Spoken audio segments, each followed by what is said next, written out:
Good morning everyone. আজ ছিল যোগা দিবস। সেই উপলক্ষে আমি ইভাকে নিয়ে চলে গেছিলাম বনগাঁ স্টেডিয়ামে। আজ বনগাঁ পুলিশ প্রশাসনের পক্ষ থেকে সুন্দরভাবে আয়োজন করা হয়েছিল। সেখানে আমার ইভাও অংশগ্রহণ করেছিল ওর ক্যারাটে টিমের পক্ষ থেকে। তো ক্যারাটে টিমের বেশ কিছু বন্ধু বান্ধব, ওর স্যার এবং আমরা অনেকগুলো গার্জেন মিলে চলে গেছিলাম ভোরবেলা।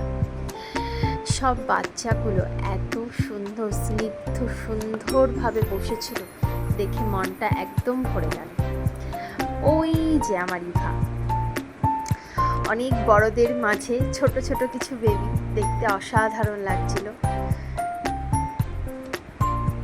ওদের বয়সে ওরা এত ডিসিপ্লিন, ওদের শৈশবটাকে ওরা যেমন আনন্দোচ্ছলে নিচ্ছে, ঠিক মা বাবার কিছু কিছু স্বপ্ন নিজের মতো করে পূরণ করার চেষ্টা করছে।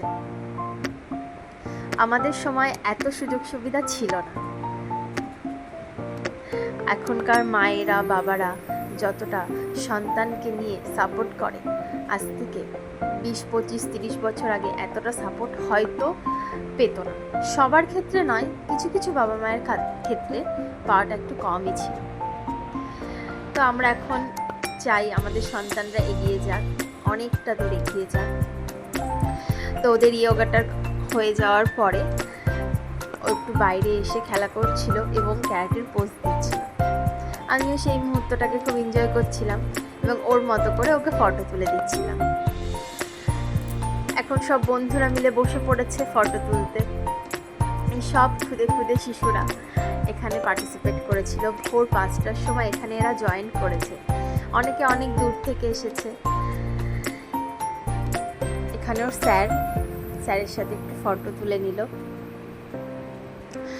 এই ফুলের তোড়াটা পেয়ে আমার ইভা ভীষণ খুশি হয়েছে। ও ফুল খুব পছন্দ করে আর আজকে এই অনুষ্ঠানে গিয়ে খুব খুশি হয়েছে।